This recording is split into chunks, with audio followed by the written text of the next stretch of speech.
Johannes Kepler was one of the most famous scientists who ever lived and is famous for defining the 3 laws of planetary motion. He defended Copernicus's sun-centered universe and discovered that planets move in ellipses. And as you can see there, that made the whole conception of the universe much more dynamic. It turned into something to be explained by the laws of physics. So less well known is the fact that in 1615, his mother, Katharina, was accused of witchcraft when Kepler was aged 44 and at the very height of his career as he prepared to publish his Harmony of the World. The accusation turned into a trial in which Kepler took over the legal defense. Trial proceedings began in 1620 and brought the greatest experience of troubled dissonance to the life of a man trying to prove cosmic harmony. Kepler eventually moved back from Linz in Austria, where he lived at the time, to the southwest of Germany for 1 year to extensively visit his mother in prison. Katharina by then was in her early 70s, permanently chained to a stone floor and watched by 2 guards who believed she was a witch. The documentation is extensive and charts a 6-year-long process in which Kepler and his siblings lived through the trauma of this ordeal of the accusation and carried their complicated feelings towards each other and towards Katharina with them. Katharina's trial ended exactly 400 years ago in 1621. So in this lecture, I wish to argue that we should remember this great man of science in part through his defense of an old illiterate mother. I furthermore argue that the European witch craze needs to be thought of in relation to families. So as I embarked on researching my book, The Astronomer and the Witch, it turned out that witchcraft and the family as a subject presented quite uncharted territory. Yet every accusation and trial were thickly embedded in social relationships, in the community, obviously, as many historians have shown, but also with relatives who could decide to support or to distance themselves from the accused. This change in perspective implies a major shift in how we approach the magnitude of the persecution of witches. We must multiply, it seems to me, the tens of thousands of men and women who were accused during the witch craze and recognize the profound and lasting effect accusations had on families and even on generations. What emerges powerfully through the records was that relatives like Johannes Kepler carried a multiplicity of feelings, voices, and perspectives within them. They responded to accusations not only with compassion and love, but also uncertainty, fear, repudiation, and guilt, and they could be overwhelmed by a sense of shame. Their emotions registered in their imagination through their fantasies and dreams, as children of an alleged witch and as siblings who took different sides in the drama that unfolded. And the structure of the lecture today is as follows then. I want to start by presenting you with some background on this phenomenon called the witch craze in the early modern period, then turn to a biography of Katharina Kepler, then to Johannes Kepler, focus in on the period of imprisonment of Katharina and on Johannes Kepler's great legal defense before coming to some conclusions. So let's start with the witch craze in the early modern period. We often associate the witch craze, I think, with the Middle Ages, with something medieval. And yet the persecution of witches seriously started off in the age of the printing press and the scientific revolution, in what historians call the early modern period from around 1450 to 1700. 73,000 men and women were tried for witchcraft and 40,000 executed in Europe between 1500 and 1700. Now, I'm just going to repeat those figures because sometimes they can be a bit difficult to take in. So we now think of around 73,000 men and women accused and 40,000 executed in Europe. The geographies are stark. More than half of all witches, about 22,000, were executed in the German lands from 1560. And these are really remarkable figures. If we look at the Spanish, Portuguese, and Roman inquisitions with their highly centralized bureaucracy, we can see that they're estimated to have carried out around 300,000 trials, so many more during their period of existence, activity, and to have executed about 13,860 victims. So that is to say that far more people died in Germany as witches than from the activities of the Inquisition at its centers. 3 of every 4 witches executed during the height of the European persecutions spoke some dialect of German. 3 out of every 4 witches. 75% of those accused were women. So, and that's the end of figures for now. Early modern Europe then therefore was a haunted world in which almost everyone, simple or sophisticated, believed in the existence of witches and the devil. Ever since Keith Thomas's groundbreaking Religion and the Decline of Magic, published exactly 50 years ago this year, studies of witchcraft have been written to explain the mental climate of society which faced extraordinary challenges during the height of the witch craze. So from 1580 to 1650. In Germany, climatic changes led to repeated harvest failures. Hailstorms could be so hard that they destroyed not just crops, but cattle and church steeples and other buildings. Prices rose, hunger spread, plague and illness struck during those years. Here, as elsewhere in Europe during the 16th century, the population had greatly grown during the 16th century, making resources scarcer and employment far harder to get. Men and women had to negotiate on top of this the experience of the Reformations, which divided Germans into Catholics and Protestants.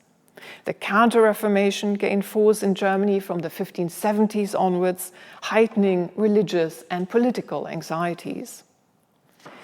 Earlier in the century, images and sensationalist writing began to elaborate the scary figure of the witch as an old, envious, super-heretical hag, keen to attack fertility and rave at the Sabbath.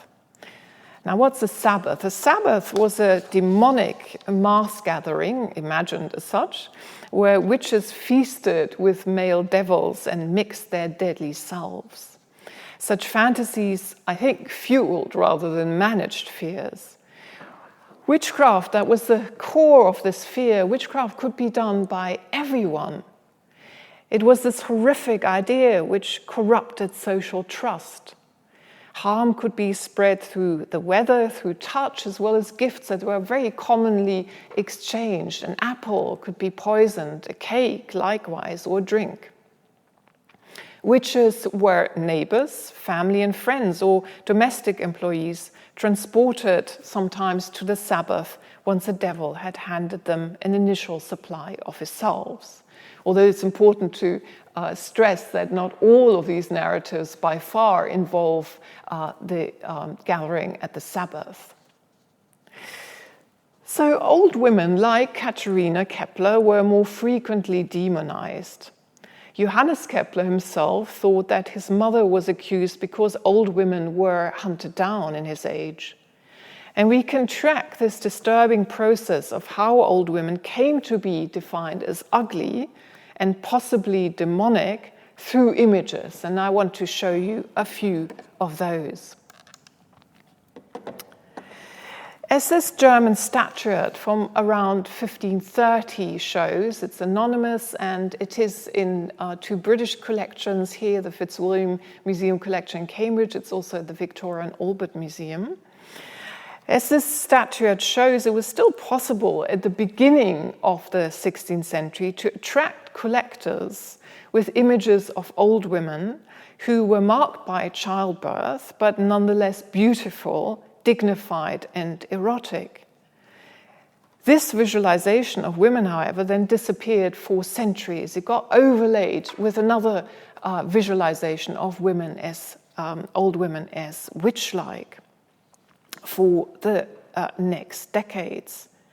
So typical for the early modern period were depictions of old women as envious and hateful and as witches. The Nuremberg artist Albrecht Dürer pioneered in 1500 with a small woodcut of an old woman with grey hair sprouting from her chin, provoking hailstorms to devastate the land. And you can see the detail here and her strength as she holds on to a goat. In 1510, his disciple Baldwin Green produced a coloured woodcut that showed an old witch with two young women she had lured into her crazed world, mixing their deadly potions at the Sabbath, even though there you can see no devil. Otherwise, these kinds of images, as you can see already from the Dürer, turn out to be ones where you can play a game of can you spot the goat, can you spot the cat? Both these animals were associated with sexual lust. So here is the goat and there is the cat. And another feature of this print is that we have a pitchfork here. The pitchfork was what you took in the imagination of the period to fly out. And here we have penises that are hung across it simply because these witches have been emasculating men, destroying their potency. And we can also see here, if you can see that, it's obviously the case that they seem to have destroyed precious animals like horses or powerful men. So that is a clerical hat there. So very vivid imagination here. And you get a real sense of these women's strength physically as well. So these woodcuts show that fears of women's demonic power were real at the time. It's so difficult for us to imagine that, but that is the case. It was real, the devil as a force, and witches likewise. Although many Lutheran pastors preached that women could not actually cause harm and unite themselves with the devil. In the view of Lutheran pastors, they only imagined doing so, for which they still deserved to be burned. The medical doctor Johann Weyer was one of the few to argue later in the century that women claiming to be witches were melancholic, or as we would say, depressed, and deserved treatment for their condition, for their imaginations. And we see here in the last image I want to show you, and getting closer to Johannes Kepler's and Katharina Kepler's period, Jacques de Gain in 1610, illustrating this idea when he produced a large engraving about old women as witches. You can see that it abounds with energy. And I want to show you a detail. If you look at the tree trunk here and the woman who lifts the lid of the cauldron in which she is making herself. So this is the detail here. And As Claudia Swan has shown, this engraving is likely to have come out of a particular intellectual milieu in Leiden, connected to the medical university faculty and de Gain's brother-in-law, who translated the Englishman Reginald Scott's discovery of witchcraft published in 1584. And the women we therefore see in the engraving there seem to be these raving, simple, useless, ignorant, vile, uneducated, gullible, toothless, decrepit old women described in that literature who delude themselves to be witches. De Gain shows them suspended in their fantasies of gaining power as they prepare, again, these deadly selves. Women during this period were, of course, thought to be daughters of Eve and more sinful than men. They were ascribed less a reason and rationality and more sexual lust than men. Of course, women could distance themselves from such stereotypes through their behavior and demonstrated piety, for instance, but Katharina Kepler's generation still received significantly less education than men, and many assumed that the older one was, the more corrupted human nature turned out to be. And all of this together made women like Katharina in the German lands vulnerable to be accused as witches. So I now want to turn to the second part of the lecture, which is on Katharina Kepler and her biography. Katharina Kepler was around 68 when she was accused in the southwest German town of Leonberg in 1615. Katharina vehemently denied the charge, and her family were equally outraged. A former friend claimed, and she was called Ursula Reinbold, and she was the wife of a glazier. She claimed that Katharina had poisoned her with a drink and caused her extraordinary chronic pain. Soon, the schoolmaster claimed that Katharina had handed him a drink that made him lame, and other accusations in the community followed. So I came across this trial in the Württemberg State Archive many years ago. And quite unusually, the whole file seemed complete. And in addition, the archive in Leonberg itself was remarkable. It was one of the best documented for the time. And this made it possible to reconstruct the biography of an ordinary woman with an extraordinary biography. Katharina was born as the daughter of a mayor in the village of Eltingen, near Leonberg, a village, exactly opposite of where the Leonberg archives are now housed. In her early 20s, she married Heinrich Kepler of the nearby city of Walderstadt, whose family was more prestigious. Yet Heinrich was a problematic husband who became a soldier and fought in the battlefields of Flanders, while Katharina soon lived with his hostile parents and two boys she would mostly bring up on her own. The Keplers eventually moved to Leonberg, and their status was middling.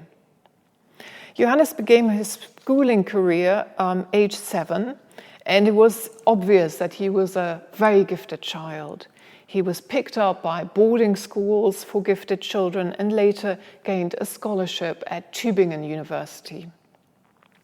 His brother, by contrast, suffered from epilepsy, was difficult to employ, and would later turn into a bitter, angry man who was the first to actually call his mother publicly a witch when he returned to Katharina during the winter 1615, demanded to be served meat, and Katharina could not find any meat for him. Katharina had 2 more children in her early 40s, so the other one she obviously had immediately after marrying, the others in her early 40s. And these survived to adulthood, and she became widowed. When she became widowed, her son Christoph became a local craftsman, a pewterer, and a daughter married a Lutheran pastor. Reconstructing Katharina's biography meant to be able to honor that even though she was a single parent for most of her life, because the husband was always fighting as a soldier and only back intermittently, she had actively supported her children. In fact, it seems that her own life was more secure financially and emotionally, just as she was accused in 1615. Her husband had finally died after that difficult marriage. She had inherited some money from her father, and her children were grown up. She was particularly proud of her daughter, whom she had sent to school, and who was married to that pastor. So much of my motivation for writing the book was to counter the stereotype which is repeated in nearly all Anglo-American writing about Katharina Kepler, that she was actually witch-like. The argument is, or the implication is, an old crone.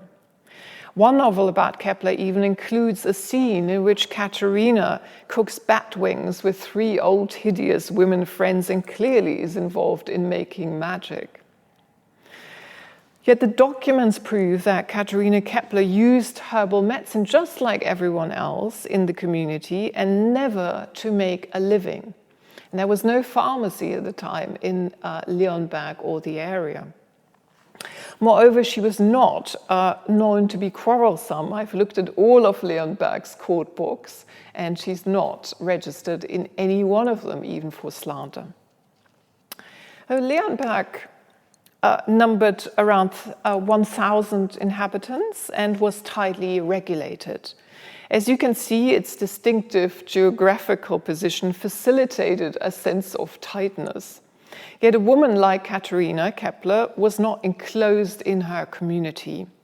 One of the most surprising facts to emerge was how frequently Katharina traveled long distances well into her old age. She independently traveled to Prague, Linz, or Ulm.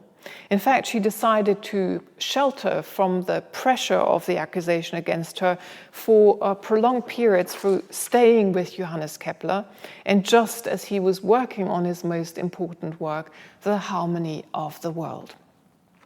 And that leads me to the next section on Johannes Kepler. Johannes Kepler, as we said, was at the height of his career during these years.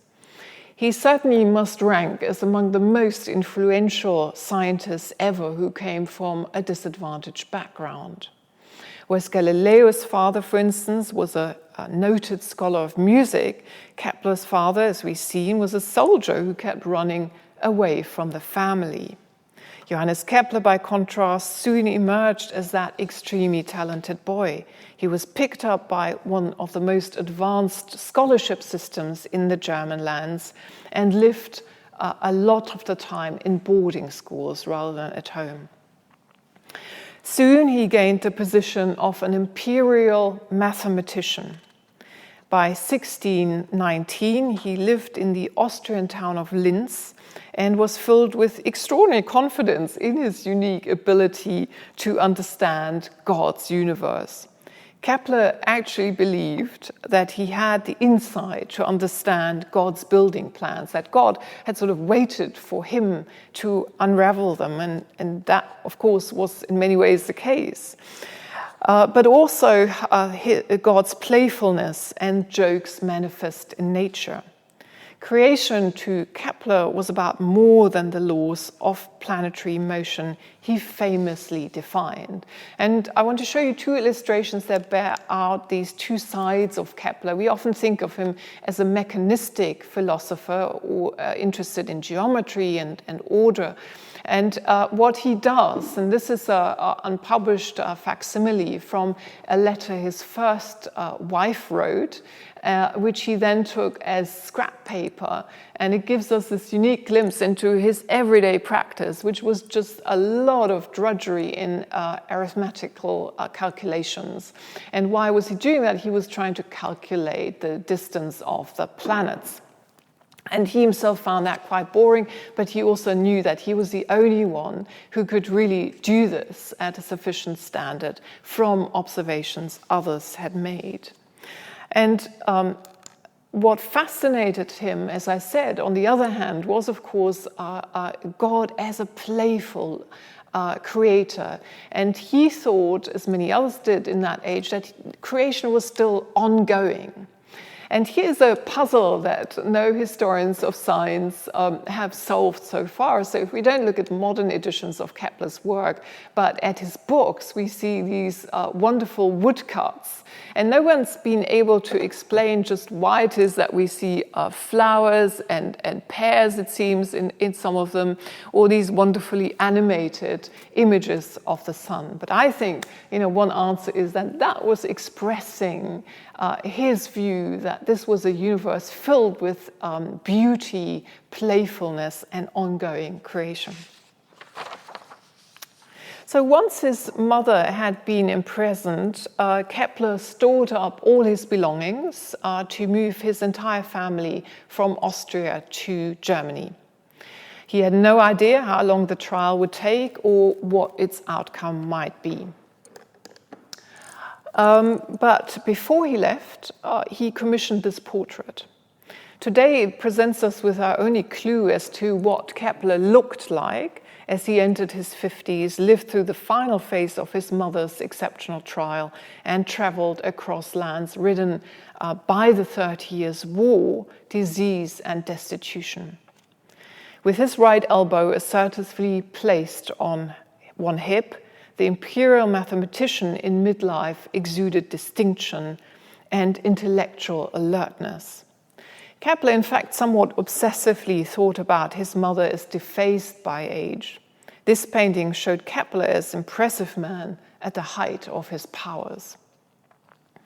Kepler's seemingly relaxed portrait was carefully considered as his mother stood accused and the scientist's own unorthodox religious views were under attack. His former professor of theology at Tübingen University, in fact, had reprimanded Kepler in 1619 that he suffered from a confused spirit. Question was, could the devil attack him?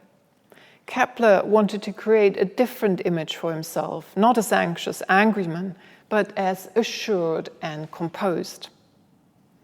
His mother's trial, nonetheless, brought his professional ambitions into sharp relief. From the very beginning, his tone was highly emotive as he set out to defend his own reputation at all costs. At the heart of the trial for Johannes Kepler thus lay an uncomfortable question he addressed directly in The Harmony of the World, published in 1619, as local witnesses testified against his mother in court. To what extent was he like his mother? And so this is an extraordinary passage because usually in these natural philosophies, as we call them, these books in Latin, of course, The Harmony of the World, there would not be any comment on the author's personal life or indeed a mother, least of all. But in Book 4, Chapter 7 of The Harmony, Kepler set out how different he and his mother were, despite the fact that they had been born under an almost identical astrological constellation as well. And he thought they shared the same physique, the same physical constitution. Kepler explained that Katharina had not had the opportunity to receive any formal education. While pregnant, he curiously alleged his mother had begun to admire her mother-in-law and this woman's father. Both of them had been popular healers. Katharina's behavior thus needed to be explained through her female nature, in Kepler's view then, through circumstance, but also through her temperament, which Kepler judged, again in Latin, certainly very restless. He startlingly summarized, "She disturbs the whole of her town and is the author of her own lamentable misfortune." Kepler at this point then, in 1619, clearly felt resentful of his mother. Yet he did most to defend her, and it is unlikely that she would have survived if it had not been for him. Through the trial, he became closer to his mother and understood more of her world. So we turn now to the imprisonment. On the 7th of August 1620, Katharina Kepler was first imprisoned in Stuttgart and then led to Leonberg for the beginning of a formal trial formal criminal trial. Her youngest son, Christoph, the local pewterer, felt horrified. It seems that he could imagine only too easily the civic guard taking a 73-year-old, now nearly toothless, small white-haired Katharina from one of Leonberg's prison towers to take her on a chain or rope to the town hall right in front of his house on the market square. His reaction showed that he could not bear to think of the shame. Every German execution was staged by local governments as a communal event to admonish everyone and make them pray for a poor sinner's soul in eternity. Could he imagine being in the crowd to watch his mother's corpse being laid on tightly stacked wood? Christoph wrote to Duke John Frederick of Württemberg at once, proudly relating that he had honorably learned his trade and even practiced it with particular fame. The past 5 years of investigations against his mother had already been extremely painful for him and his family to live through. Now he feared people's open contempt. Christoph Kepler demanded that Katharina's trial should be conducted elsewhere. The ducal chancellor decided to grant this and to transfer her to a small town. So here, just to show you, this is actually the town hall of Leonberg, in which Katharina would have been interrogated, and Christoph Kepler, her son, the pewter, really lived straight opposite on that market square. So she was transferred then to a small town to save him that shame, a small town called Güglingen, about 60 kilometers away from Leonberg, so really quite a distance in that age, a place she had never been to before. Johannes Kepler now moved to Württemberg as quickly as he could. He took his family to a halfway point with him by boat, then rented a horse to ride to Ulm, and traveled up north to Stuttgart. From there, he had to find his way up still further north and off the large trade routes, asking for directions to Güglingen, near the town of Heilbronn, where he knew nobody and nobody knew of him. He arrived by the end of September. The famous mathematician was led to his old mother in the Güglingen tower. And that is not longer extant, but this is a similar tower from the city of Memmingen, in which witches were actually held. After 3 weeks' imprisonment, she complained bitterly that she was old, sad, and lonely, and bereft of comfort. Johannes Kepler knew that he was now the only one of Katharina's children capable and willing to stand by her. Following detailed conversation with his imprisoned mother, Kepler now swiftly prepared a powerful, concise, and clearly structured legal document in Katharina's defense. And that takes us to the last part of this lecture. And you can see the original here, the defense with his own writing, as it is preserved in the archive in Stuttgart. Kepler's scientific life, like that of all his successful colleagues, was marked by his robust ability to counter rivaling enmity in disputes by sticking to a powerful line of argument while meticulously attending to detailed point-by-point refutations. Coupled to this were his rhetorical skills that enabled him to discredit his opponent's deeper motives. These were the same strategies he brought to bear on his mother's trial. Rather than attending to the details of who witnesses were and the contents of their allegation, he dismissed the case through the lines of argument familiar from his scientific world. There was no solid argument, and the procedure, which tried to turn allegations into reliable evidence, was just wrong. Kepler's lengthy legal defense first attacked the ability of many witnesses who had been interrogated in January to testify reliably. They were simply too young to rely on anything other than hearsay about his mother's reputation, he argued. It was a strong legal requirement that a bad reputation needed to be well established before an accusation could be made. So this is not an age of rough justice. There were such clear rules. To establish factual evidence for his defense from superior male witnesses, Kepler had read the depositions very, very closely, so almost as closely as he read scientific texts. So I want to read you a brilliant passage from this defense, and it's going to mention several names of those who had been accusing Katharina Kepler, like Ursula Reinbold. So he passionately argued that the Reinbold woman suffers pains in her head, that Beitelsbacher's limbs are lame, that Bastian Meyer's wife withered away and died. The tire-maker's woman has an open wound on her thigh. The bathing master's apprentice felt sick in her stomach for many hours and vomited. That Topher Frick had a pain in his thigh for a day or two.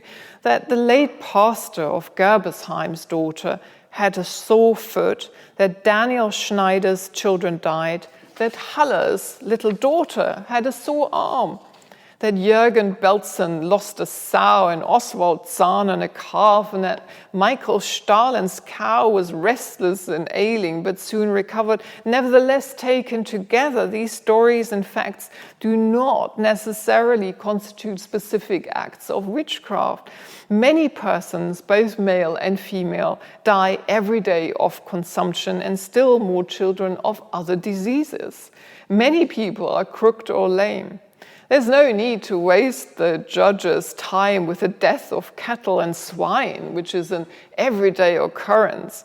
Among the indicators used to distinguish between natural and unnatural ailments, one of the most important is that when the harm is caused by witchcraft, the pain is worse at the beginning and does not develop in a regular manner. This does not apply to the Reinbold woman, Beitelsbacher, and the tile-maker's woman, and Haller's girl, whose illness waxed from day to day until reaching its height. Thus, it is also believed that such harm is of no natural origin when it follows the moon and the weather, as in the case of Gerbersheim's daughter, and once again in that of the Reinbold woman. It also cannot be cured by natural remedies, although Haller's girl recovered her health by common, ordinary means, and on he goes. Johannes Kepler, in short, argued that it was one thing to run into people's houses like his mother had done, and another thing to be a witch. Any associations between these two would make any old garrulous and frequently disliked woman vulnerable to this far-fetched accusation. This insistence that any general unease about a woman's behavior had to match with specific reasons for suspecting her of sorcery was a key legal argument for caution at the time. Kepler set out why it was paramount to distinguish between natural and unnatural illnesses, as we heard, and went into considerable medical detail to make this statement as authoritative as possible. Its ingenious noting of details, which could then be conclusively dismissed, made this one of his rhetorical masterpieces. And the irony, of course, he implies of these accusations piling up in their absurdity. All these magical mystery diseases, Kepler argued, could be explained through medical knowledge and common sense. Kepler did not rule out that sorcery might inflict harm, but in these cases the pain was immediate and severe from the start rather than increasing gradually. So Kepler believed in magic, yet he tried to use his superior analytical skills to unpick the accusation against his mother. He never published his defense, nor did he try to defend any other woman against the charge of witchcraft. When his mother was finally acquitted, the scientist was utterly exhausted. and did not correspond even with his closest friends for months. Katharina was so frail after over a year of imprisonment that she died within 6 months. And I now want to turn to some conclusions. The Kepler's trial, I think, tells us that the victims of Germany's witch craze were not just women. In a society in which reputation mattered so much, each accusation implied those she was related to and raised. In recent years, Kepler and his family have appeared sometimes as dubious, even murderous people. In 2004, a team of American journalists alleged that Kepler systematically poisoned the man he succeeded at the court of Rudolf II in Prague, Tycho Brahe. It has become a commonplace in much Anglo-American writing to depict Kepler's mother as that difficult, bizarre, and half-crazed old crone. And it's been great to see a novel by Rivka Galchen come out just now in June that tries to tell the story differently from Katharina's perspective and is built in part of the research in The Astronomer and the Witch. Johannes Kepler and his mother lived through one of the most epic tragedies in the age of the witch craze. It's high time to honor Kepler's defense of his mother, as well as Katharina's ability to resist a false accusation.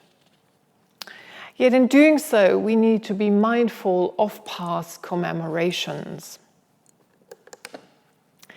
Nothing quite prepared me from the moment when I first got off the bus in Eltingen, the village in which Katharina Kepler was born. Looking at rows of beautifully restored half-timbered houses with their pots of bright red geraniums outside, I recognized the village well. Then I spotted the monument for Katharina, which I knew from a local history of the trial. The statue depicts a young, slender female reaper. It's a work by Jakob Fehrle, professor of art, passionate about sculpting often these elongated girls, as if they were neo-Gothic, really, depictions. And Fehrle held his post throughout the Third Reich and took on several Nazi commissions for public art, while some of his previous work was removed from collections as degenerate. Seeing the sculpture made me appreciate even more strongly the oddity in relation to what we know about the woman it represents.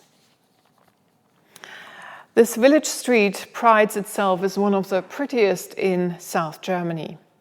Eltingen's mayor, Karl Schminke, held office from 1934 to 38, so during the Third Reich, and the street is named after him up to this day.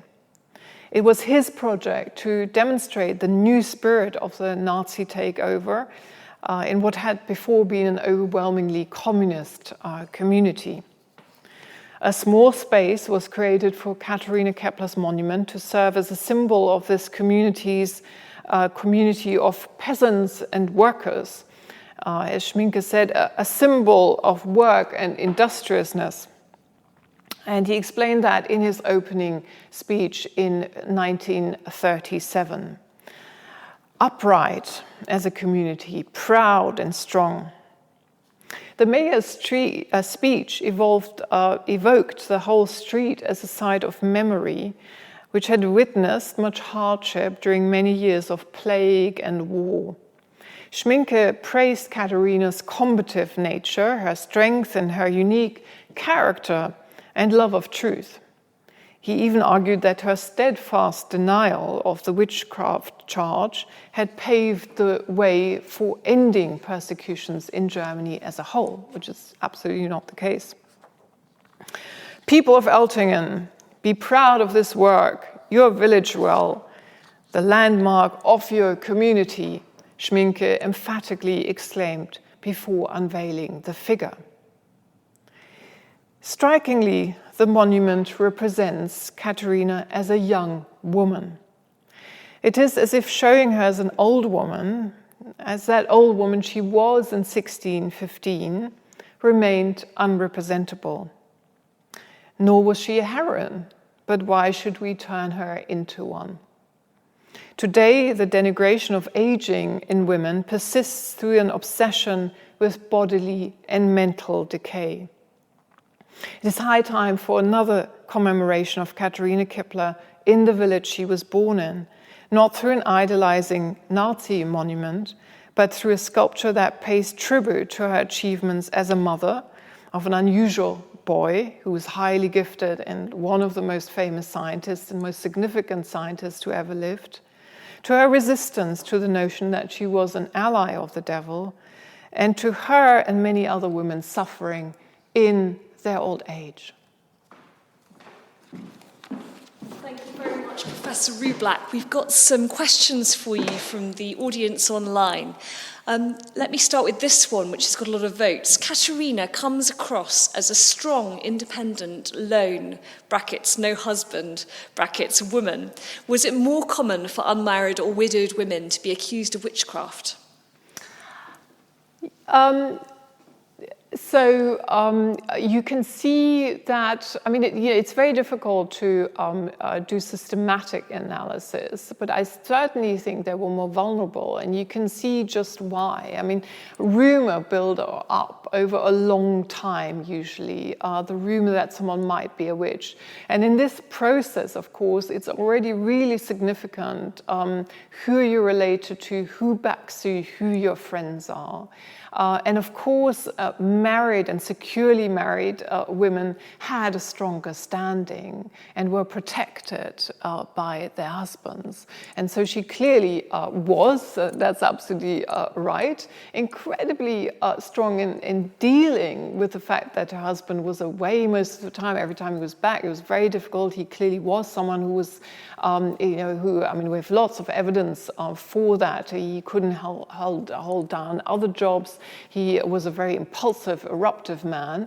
And yet, they also did have these further children she then raised. So yes, clearly she had to be strong and independent and rely on other people in the community to help her with harvesting and so on.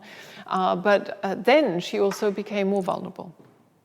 Kepler published one of the first pieces of science fiction, a book called The Dream, which tells the story of a witch and her son. Can you tell us more about this?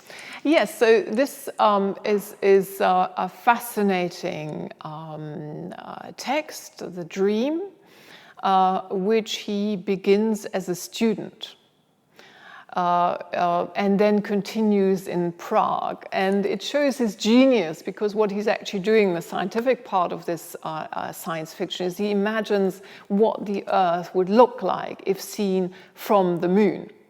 But there's a prologue. And this prologue actually began to haunt him because I've just explained how we can almost explain quite easily that women like Katharina became vulnerable.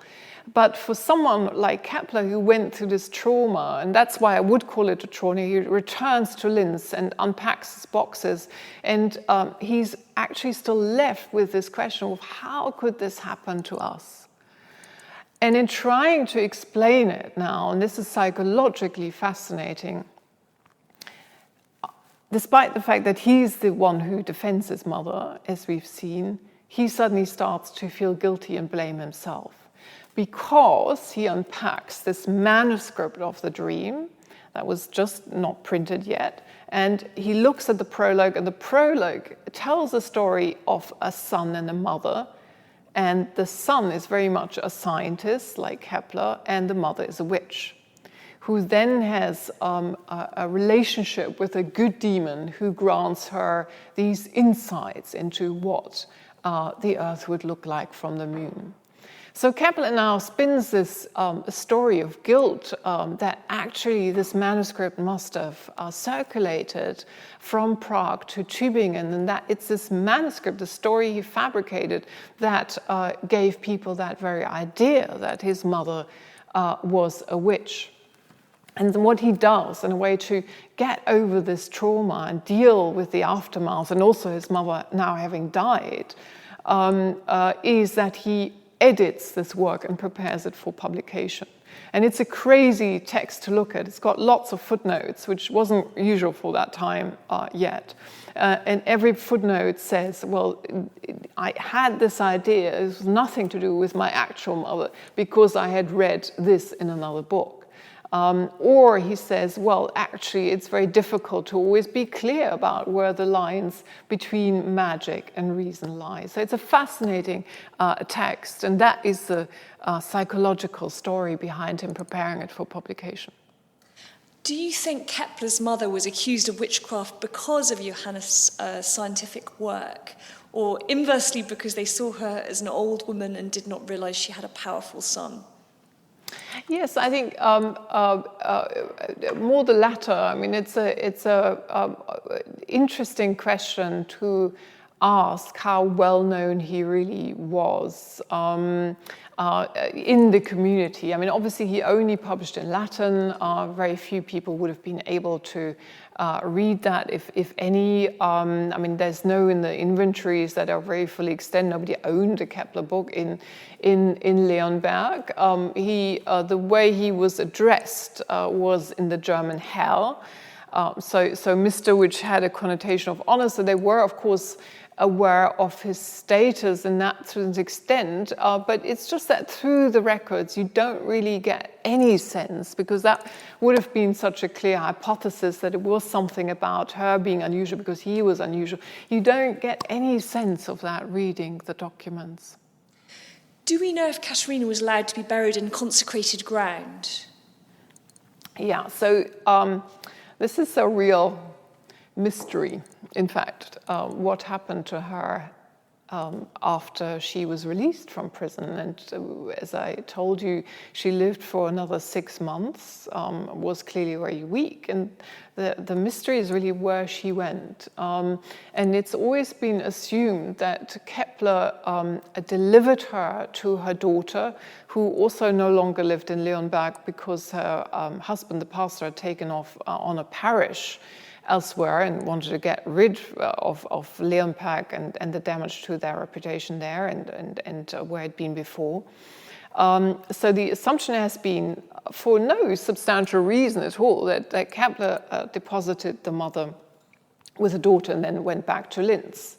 However, I think that is rather unlikely because we know that, in fact, her daughter no longer communicated with her in the last phase of her life because the husband, the pastor, was really so worried about it. He said, I don't want anything to do with this anymore. So just like Christoph Kepler. So in that sense, the most plausible hypothesis would be that Kepler took Katharina with him to Austria, to Linz, in which case, and that would also explain why he doesn't write any letters during that period, and he didn't want to tell anyone now about her whereabouts. So it is a mystery. So therefore, I cannot answer that question. How did her daughter respond to her mother's plight? Yes, so this is Margareta Binder, and she first was with the mother. The mother had given her, enabled that education for her, and clearly supported her. She also had, the usual motherly anxieties about her not getting the wrong husband, so really endorsed her this marriage, and we know that she still visited her mother when she's first imprisoned in Stuttgart, and that she actually that the mother lived with her just before in the vicarage in a place near Stuttgart called Heumarden. But it seems as if the very scene of Katharina Kepler being discovered in the daughter's house. I mean, it was summer, and summer 1620, it was very hot. The daughter obviously told her as the soldiers were approaching the guard from Stuttgart to imprison her, she told her, just hide. It was early in the morning. And then, of course, they searched the house and they found Katharina crouched in a big trunk without any clothes on. And then she was taken out and led from the vicarage to Stuttgart. And it must have been really that moment, that was began to be the turning point, certainly for her pastor husband, who did not want then any further contact after she was moved to Göttingen. What was Johannes Kepler's status at the time of the trial? Kepler's status was still that of an imperial mathematician. Rudolf II had died in 1612, but he was renewed in that position. The trouble was he was never getting paid very, very much, so it was very difficult to secure payment, but that was his status. He was also employed by the estates in Linz. He was measuring essentially the land for them. And turning to the wider context, were any nuns or priests accused of witchcraft in this period? Now, any nuns or priests, we can think, of course, of Loudun, a famous case in France, but otherwise it was quite rare. So the ordinary, the common witchcraft case in many ways is like that of Katharina Kepler. So it's a local accusation by someone. So we can think about this woman who starts it all off, then Ursula Reinbold. What would the story look like from her point of view? So clearly this was a woman who suffered terrible chronic pain. And her way to manage that was then to externalize it and say, I have been harmed. She was very vocal. She shouted in pain through, everybody could hear it on the streets. And actually the local pastor was on her side, empathized with her. So that was the most common type of scenario we can see. Kepler clearly believed in both astrology and witchcraft. Are these connected in this belief, or generally in Germany at the time? Not really. It's an interesting question, thank you, but not really. Astrology was quite a separate system of ideas, and in fact, I certainly haven't read any horoscope that forecasts that you might become a witch or that you might be involved with that kind of charge. No. Is there evidence to indicate that Katharina was interrogated with the use of physical force to elicit a confession? Yes, no. So there wasn't. So what happened at the end in Göttingen was that there was a decision by the Tübingen law faculty. So I said already, this wasn't an age of very rough justice as we sometimes imagine it, without any trial procedure whatsoever.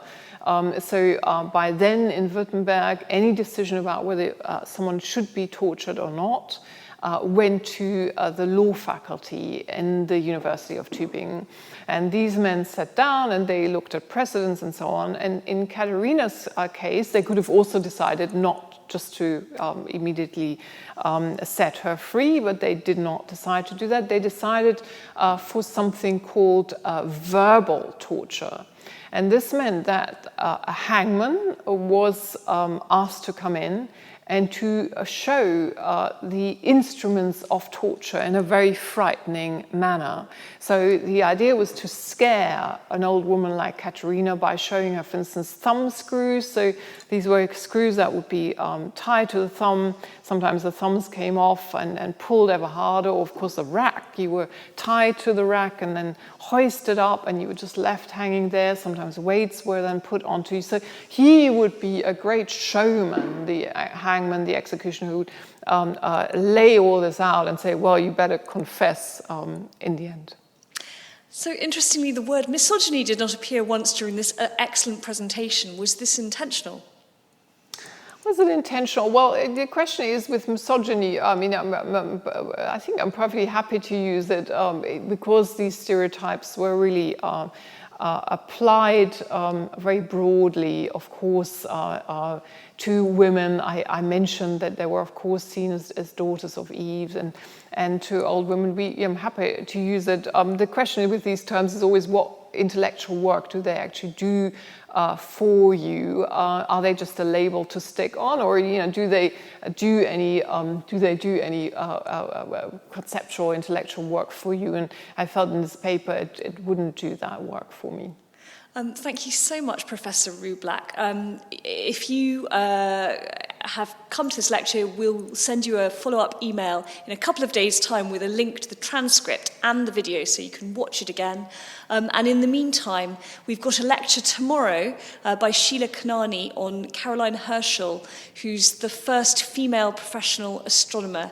So that's tomorrow night at 6 o'clock. Thanks so much. Thank you.